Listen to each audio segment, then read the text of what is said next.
Why? Your first indie game will flop. No sales, crickets, and frustration. But it's not a failure, it's your secret weapon. In the Ultimate Indie program, we refer to this as the Game 1, 2, 3 framework. When your game flops, your skills level up. Pave the way for your third game to hit commercial success. In a few minutes, you'll know exactly where you are and how to level up.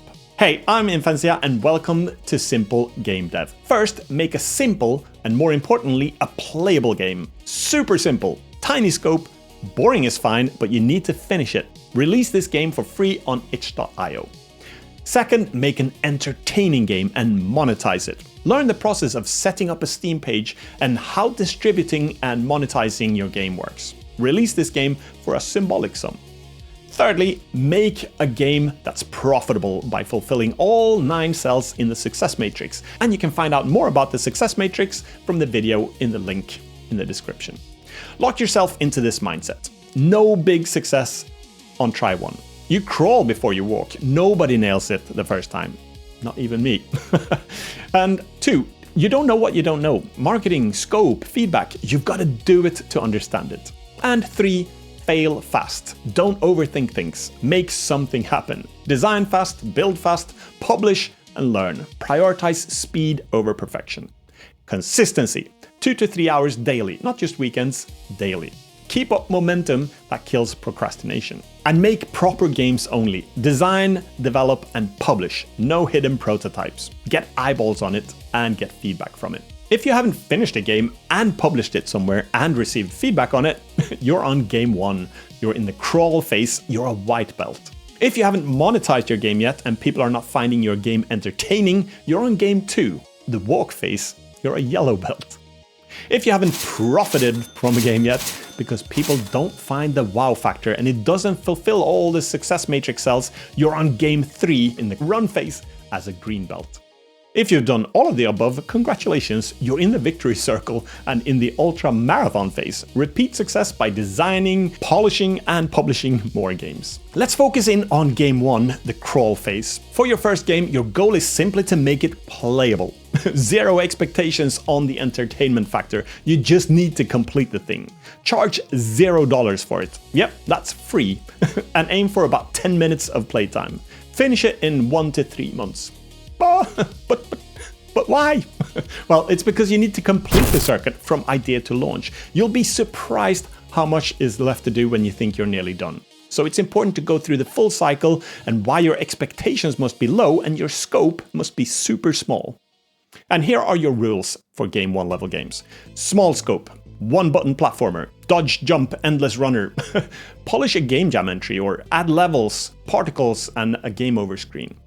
No dream game, save your MMO for later, but extract one mechanic. Want to build something like Gran Turismo 27? Well, create a super simple, basic, tiny racing game first. Publish it for free on itch.io, share it with friends, and dare to share it with people that you don't know. Ask for feedback and remember, negative feedback is better than no feedback. Is it too easy or too difficult? Are the controls understandable? Are there too many or not enough enemies? Listen mostly to the problems people report, not the solution they're suggesting. That's your job to figure out. Prioritize and decide whether to make changes to the game based on the feedback or add it to your learnings and promote your ideas to your next game. Then game 2, the walk phase. For your second game, your goal is to make it entertaining. Aim for players to have at least 1 hour of fun and charge $3 to $5 and learn the monetization process. Create just one innovation. If it's a racing game, what if everyone's reversing their car instead? Or what about if the world is super bright and all the headlights cast shadows instead? During prototyping, find something that's innovative. I don't even know how to say that word. Well, that's something that's entertaining. And I choose the word entertaining instead of fun because if you're making a horror game, it's probably not going to be fun, but people who are into that kind of stuff, they'll be entertained.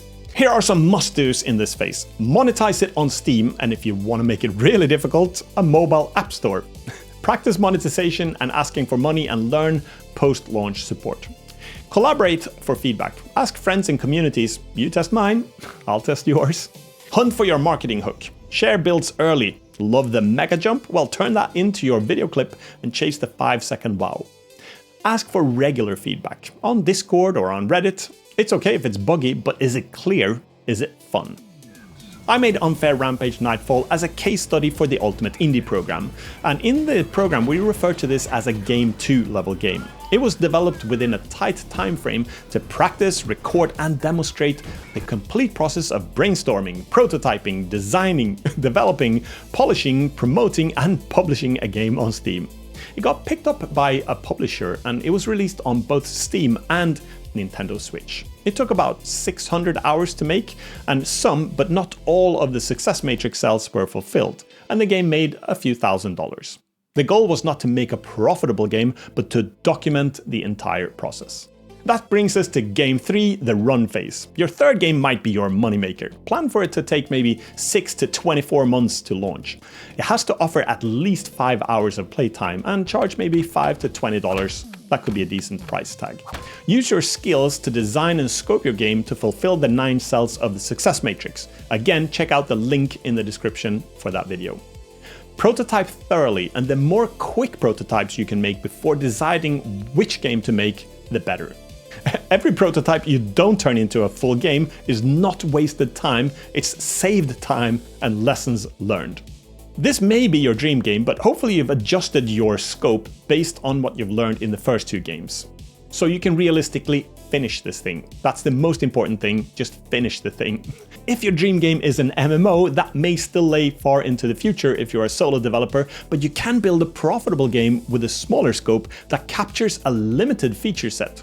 So if your dream game is to create a Gladiator MMO, make a smaller Gladiator arena combat game to polish and perfect the combat element as a single player or maybe up to 4 multiplayers. For commercial success, you need to push your marketing as much as possible from day one. Post teasers, video clips, images, and try to get that 5-second wow that builds followers and interest and cements feedback on what works for you and what doesn't. Relentlessly keep pushing content about your game. Your competitors are doing it all the time, and you must too to get noticed. With this game, you'll learn to complete a larger scale game, push updates and provide support, promote your game, and hopefully you'll also profit from it, but there are no guarantees. Remember, the chase and the potential is what it's all about. Making a profitable game beats a lottery win any day. So for your first game, crawl by picking a simple genre, making it extremely simple and publish it for free. For your second game, walk by increasing the scope and making it entertaining and sell it for a symbolic fee. And for your third game, run by making a game that has the content and polish to make it profitable and sell it for a premium fee. Next, watch this video to learn how to prototype games fast and why ugly prototypes are better.